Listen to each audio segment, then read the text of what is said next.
Hello दोस्तों, स्वागत है आपका हमारे इस यूट्यूब चैनल मेडिकोस कॉन्सेप्ट में। तो आज हम लोग पढ़ने वाले हैं इलेक्ट्रोथेरेपी को। तो इलेक्ट्रोथेरेपी के बेसिक्स फिजिक्स को पढ़ने से पहले हम लोग ये जानेंगे कि आखिर फिजियोथेरेपी के सिलेबस में इलेक्ट्रोथेरेपी को पढ़ना क्यों है। तो जो फिजियोथेरेपी जो होता है उसको हम लोग फिजिकल थेरेपी के नाम से भी जानते हैं। इसका मतलब होता है कि अगर किसी पेशेंट को किसी प्रकार के डिसऑर्डर है उसको हम लोग फिजिकल तरीके से ट्रीट कर रहे हैं, मतलब मसाज, एक्सरसाइज, इसके थ्रू अगर हम लोग उसको ट्रीटमेंट देते हैं तो ये सब ट्रीटमेंट हमारे फिजिकल थेरेपी के अंतर्गत आता है। तो अब इलेक्ट्रोथेरेपी को आखिर हम लोग क्यों पढ़ते हैं इसमें? तो जो इलेक्ट्रोथेरेपी होता है वो एक फिजियोथेरेपी का इंटीग्रल पार्ट होता है, ठीक है। तो जो इलेक्ट्रोथेरेपी जो होता है, इलेक्ट्रोथेरेपी में हम लोग ये पढ़ते हैं कि इलेक्ट्रिसिटी का यूज़ हम लोग थेरेप्यूटिक पर्पस के लिए किसी पेशेंट को कैसे देते हैं।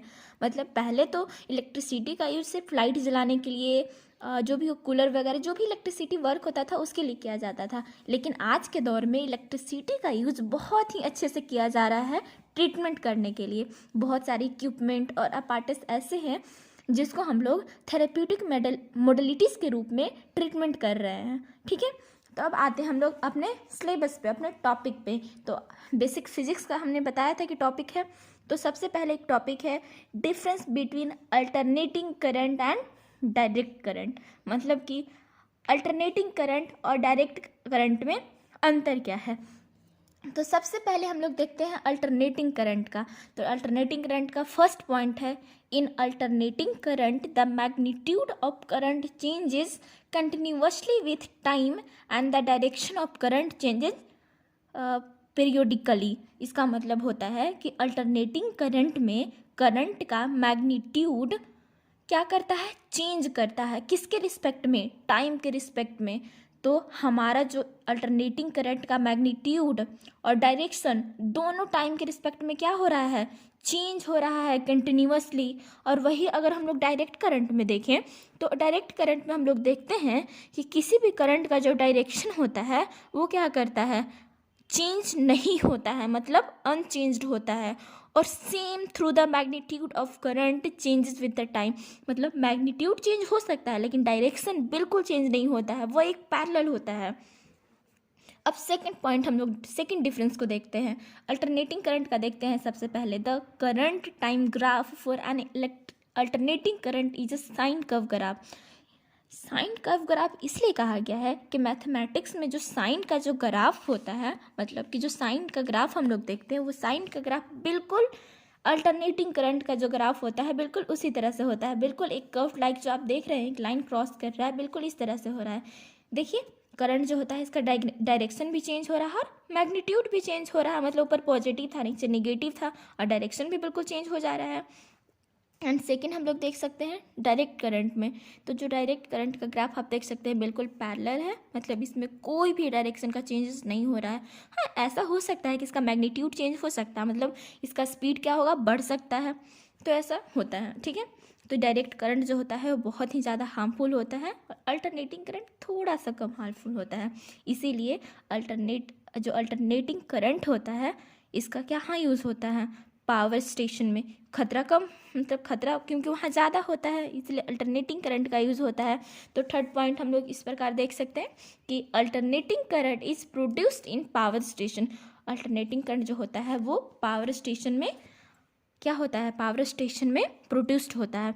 और वही डायरेक्ट करंट को देखा जाए तो डायरेक्ट करंट जो होता है वो सेल और बैटरीज में क्या होता है, प्रोड्यूस्ड होता है। इसी या फिर बोल सकते हैं कि बैटरीज और सेल्स के द्वारा प्रोड्यूस्ड किया जाता है कौन सा, डायरेक्ट करंट को। अल्टरनेटिंग करंट जो होता है वो लॉन्ग डिस्टेंस को वैरी करता है। मतलब कि अल्टरनेटिंग करंट जो होता है वो लॉन्ग डिस्टेंस तक क्या हो सकता है, ट्रांसमिट हो सकता है। लेकिन डायरेक्ट करंट जो होता है वो लॉन्ग डिस्टेंस तक ईजिली ट्रांसमिट नहीं हो सकता है। तो ये था हमारा अल्टरनेटिंग करंट और डायरेक्ट करंट का डिफरेंस। तो अब हम लोग देखते हैं the structure of atom. Atom क्या होता है? तो एटम जो होता है वो एक एलिमेंट का स्मॉलेस्ट पार्टिकल है, ठीक है। तो एटम को डिफाइन करते हैं, atom is the smallest particle of an element, it consist central nucleus in which two particles proton and neutron are held together by strong nuclear force and surrounded by negative charge particles called electron. तो कुछ इस तरह से हम लोग electron को, atom को समझ सकते हैं। तो एटम जो होता है वह एक स्मॉलेस्ट पार्टिकल है, मतलब आप सोच भी नहीं सकते हैं वो इतना छोटा है। और जो स्मॉलेस्ट पार्टिकल एटम है वो भी क्या करता है, एक अपने सेंटर में एक न्यूक्लियस को कंसिस्ट करता है, और उसका जो न्यूक्लियस है वो भी दो पार्टिकल्स को कंसिस्ट करता है। कौन कौन सा? Proton and neutron. प्रोटॉन और न्यूट्रॉन जो होता है वो दोनों एक दूसरे को मतलब बहुत अच्छे से स्ट्रांगली क्या करता है, न्यूक्लियर फोर्स के द्वारा बाउंड करता है, और उसके चारों ओर एक नेगेटिव चार्ज पार्टिकल जो होता है वो रिवॉल्व करता है, मतलब कि वो घूमते रहता है, और वो पार्टिकल का नाम क्या है? इलेक्ट्रॉन। तो जो हमारा एटम होता है उसका डायमीटर कितना होता है? तो हमारा एटम का जो डायमीटर होता है वो 10⁻⁻10 मीटर होता है। यहाँ पे हम लोग देखते हैं क्या, यहाँ पे हम लोग देखते हैं एटम का स्ट्रक्चर। तो हम लोग अभी पढ़े हैं कि जो एटम होता है वो एक न्यूक्लियस को कंसिस्ट करता है, ठीक है।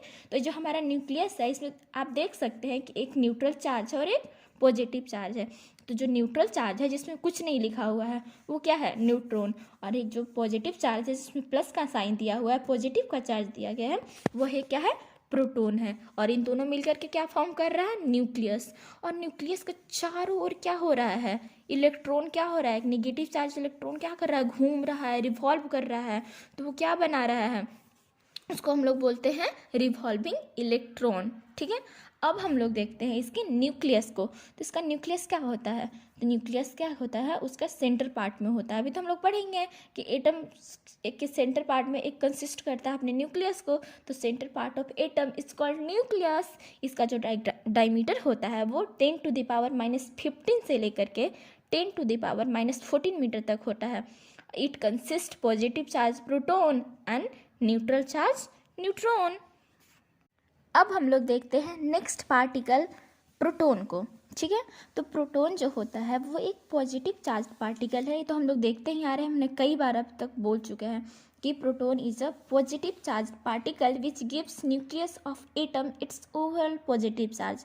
हम देखें कि एटम जो है उसके न्यूक्लियस में दो पार्टिकल्स है, प्रोटॉन और न्यूट्रॉन। तो न्यूट्रॉन तो न्यूट्रल है, अब बचा कौन? प्रोटॉन, जो कि पॉजिटिव है। तो अब इसमें दो ही चीज़ है, एक न्यूट्रल है और एक पॉजिटिव है। तो ओवरऑल हमारा न्यूक्लियस क्या होगा? सिंपल सी बात है कि ओवरऑल हमारा न्यूक्लियस क्या होगा? पॉजिटिव चार्ज होगा। अब हम लोग एक चीज़ देखते हैं, तो जो प्रोटॉन है वो क्या करता है? एटॉमिक नंबर को डिटरमाइन करता है। मतलब कि अगर किसी एटम का या फिर एलिमेंट का जो एटॉमिक नंबर होता है वो उतना ही होता है जितना कि प्रोटॉन का नंबर होता है।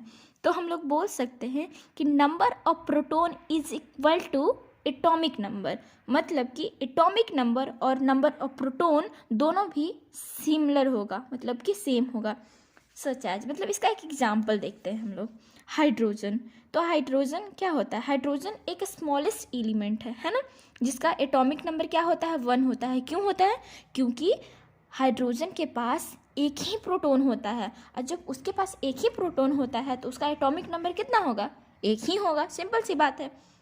वैसे ही यूरेनियम को देख लेते हैं, तो यूरेनियम में भी प्रोटॉन का नंबर कितना होता है? Uranium has 92 proton. जब उसके पास 92 प्रोटॉन है तो इस जाहिर सी बात है कि इसका एटॉमिक नंबर भी क्या होगा?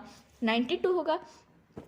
अब हम लोग नेक्स्ट पार्टिकल को देखते हैं जो कि है न्यूट्रॉन। न्यूट्रॉन, इसका नाम से ही क्लियर हो रहा है कि न्यूट्रॉन क्या है? न्यूट्रल है, मतलब कि इसके पास कोई चार्ज नहीं है, ठीक है।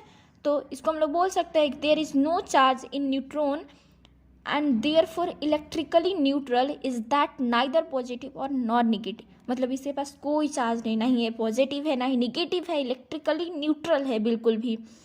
और एक बहुत इंपॉर्टेंट बात आता है एटॉमिक मास। एटॉमिक मास को हम लोग निकालते कैसे हैं? तो किसी भी एलिमेंट का अगर हम लोग एटॉमिक मास निकालना हो तो उसके नंबर ऑफ न्यूट्रॉन और नंबर ऑफ प्रोटॉन को अगर जोड़ दे तो उसका क्या निकल जाता है? Atomic mass. तो बोल सकते हैं the sum of neutron and proton in nucleus give rise to atomic mass. अब हम लोग देखते हैं आइसोटॉप्स को। An isotopes is an atom of an element with same number of proton but different number of neutron. मतलब कि अगर किसी एलिमेंट की बात की जाए, अगर उसमें प्रोटोन क्या होगा, प्रोटोन सेम होगा, सिमिलर होगा, दोनों का प्रोटोन क्या होगा, नंबर ऑफ प्रोटोन सेम होगा, लेकिन न्यूट्रॉन क्या होगा, वैरी करेगा। तो आप सोच के देखो कि अगर नंबर ऑफ न्यूट्रॉन वैरी करेगा और प्रोटोन सेम होगा तो उसके वजह से ओवरऑल उसका एटॉमिक मास जो होगा वो इंक्रीज करेगा, क्योंकि एटॉमिक मास का तो फॉर्मूला है ना न्यूट्रॉन प्लस प्रोटोन। अब प्रोटोन तो भाई कांस्टेंट रहने वाला है, उसका तो सेम ही है, उसका सेम ही है, लेकिन उसका न्यूट्रॉन क्या है, उसका न्यूट्रॉन वैरी कर रहा है, तो इसकी वजह से एटॉमिक मास उसका चेंज हो जा रहा है। उसका एग्जांपल हम लोग देख सकते हैं कार्बन को लेकर के। तो कार्बन का एटॉमिक नंबर क्या होता है, 6 होता है, लेकिन उसका एटॉमिक मास क्या होता है, 12, 13, 14 सब होता है। तो यहाँ पे कैसे हो गया, इस फॉर्मूला से आप निकाल सकते हैं। जब उसका एटॉमिक मास इतना वैरी कर रहा है, प्रोटोन भाई सेम ही है, मतलब कि एटॉमिक नंबर जब दिया हुआ है तो एटॉमिक नंबर मतलब प्रोटोन नंबर, तो जितना है उतना है ही, तो उसका न्यूट्रॉन वैरी कर रहा है, मतलब न्यूट्रॉन की संख्या कितना हो जा रहा है, 7, 8, 9 हो जा रहा है, सिंपल सी बात। या फिर बोल सकते 6, 7, 8 हो जा रहा है, मतलब एक वैरी कर जा रहा है। नेक्स्ट पार्टिकल हम लोग देखते हैं किसको, इलेक्ट्रॉन को। तो इलेक्ट्रॉन जो होता है, सब लोग जानते हैं electron are negative charged particles. Electron क्या होता है, electron are negative charged particles है, जो कि क्या करता है, हमारे न्यूक्लियस के अराउंड क्या होता है, वो रिवॉल्व करता है, घूमते रहता है, ठीक है। और न्यूक्लियस क्या होता है, फिक्स्ड ऑर्बिट में होता है। इलेक्ट्रॉन आर वेरी स्मॉल, जैसे कि 3 पार्टिकल्स तो होते ही हैं जो बहुत स्मॉल होते हैं, प्रोटॉन, इलेक्ट्रॉन और न्यूट्रॉन, लेकिन उन तीनों में से भी सबसे छोटा कौन होता है, इलेक्ट्रॉन होता है। ये बहुत ही छोटा है, प्रोटॉन के मास के कितना 1833 गुना होता है, क्या सॉरी इतना गुना ज़्यादा प्रोटॉन का मास होता है, मतलब इलेक्ट्रॉन का इतना कम होता है। They are responsible for various physical and chemical activity of atom, मतलब कि कौन, इलेक्ट्रॉन क्या होता है, या फिर बोल सकते हैं कि इलेक्ट्रॉन्स, जितने भी इलेक्ट्रॉन्स होते हैं वो क्या करते हैं, रिस्पॉन्सिबल होते हैं किसी भी एलिमेंट के, या तो केमिकल चेंजेस कुछ हो रहा है या फिर फिजिकल कोई भी एक्टिविटी के लिए रिस्पॉन्सिबल होता है, कौन, इलेक्ट्रॉन। अब एक बहुत ही इंपॉर्टेंट और बहुत ही सरल सा एक टॉपिक है, वो कौन है, बाउंड एंड फ्री इलेक्ट्रॉन, ठीक है। तो बाउंड एंड फ्री इलेक्ट्रॉन को समझने के लिए एक चीज़ हम लोग समझते हैं कि आप एक चीज़ सोचिएगा कि किसी भी, अगर 2 चीज़ है, कोई 2 लोग ही हैं, तो 2 लोग में जब दूरी बढ़ती है तो उनका बॉन्डिंग क्या होता है, उसका मतलब फोर्स ऑफ कंट्रैक्शन, मतलब कि उनका जो बॉन्डिंग होता है वो वीक होने लगता है, लेकिन जैसे ही पास आते हैं तो उनका क्या होता है, बॉन्डिंग फिर से अच्छा हो जाता है। तो बोल सकते हैं ना हम लोग कि अगर हम लोग दूरी को बढ़ा देते हैं तो फोर्स ऑफ कंट्रैक्शन क्या होगा, घट जाएगा, लेकिन जैसे ही दूरी को घटा देते हैं तो हमारा फोर्स ऑफ कंट्रैक्शन जो होता है बढ़ जाता है। तो इससे एक बात समझ में आ रहा है कि force is directly proportional to the distance, मतलब कि अगर डिस्टेंस को हम लोग बढ़ाते हैं तो फोर्स घट जाएगा, और जैसे ही डिस्टेंस को कम करते हैं तो हमारा फोर्स क्या होगा, कम हो जाएगा। डिस्टेंस को कम करेंगे तो हमारा फोर्स क्या होगा, बढ़ जाएगा, ठीक है। तो हम लोग अब समझ सकते हैं बहुत ही आसानी से कि बाउंड इलेक्ट्रॉन होता क्या है। तो जब फोर्स ऑफ अट्रैक्शन जो होता है वो न्यूक्लियस एंड इलेक्ट्रॉन के बीच स्ट्रॉन्ग हो जाता है, मतलब टाइटली बाउंड करता है न्यूक्लियस इस चीज़ को, तो उसको हम लोग बोलते हैं क्या, बाउंड इलेक्ट्रॉन। इसका मतलब वैसा इलेक्ट्रॉन जो न्यूक्लियस के क्लोज होता है, नियर होता है, उसको हम लोग बोलते हैं बाउंड इलेक्ट्रॉन। और ऐसा इलेक्ट्रॉन जो न्यूक्लियस से दूर होता है उसको हम लोग बोलते हैं क्या, फ्री इलेक्ट्रॉन, ठीक है। तो हम लोग देखते हैं फ्री इलेक्ट्रॉन का डिफिनेशन क्या होता है। फ्री इलेक्ट्रॉन, बाउंड इलेक्ट्रॉन तो देख लिए हैं, फ्री इलेक्ट्रॉन को देखते हैं। As the number of orbit increase the force of attraction between nucleus, weaken and last orbit, electron are bounded by weak forces, and as a result electron remain free and known as free electron। इसका मतलब जैसे देखिए आप समझ सकते हैं कि हमारा जो न्यूक्लियस होता है उसमें ऑर्बिट तो जानते ही हैं, तो जैसे जैसे ऑर्बिट इंक्रीज करेगा तो इलेक्ट्रॉन और न्यूक्लियस के बीच डिस्टेंस क्या हो जाएगा, बढ़ जाएगा, और जैसे ही डिस्टेंस बढ़ेगा उनका फोर्स ऑफ कंट्रैक्शन जो होगा वो काफ़ी कम हो जाएगा, मतलब कि बहुत दूरी आ जाएगी उनके बीच, फोर्स मतलब कंट्रैक्शन, नज़दीकियाँ जो हो जाएगी वो बिल्कुल कम हो जाएगी। तब तो जब उससे नज़दीकियाँ हट गई तो वो तो फ्री हो गया, कुछ भी कर सकता है उसके बाद। तो ऐसे हम लोग समझ सकते हैं। तो ये हो गया हमारा free electron. Thank you for watching this video. Please like and subscribe this channel.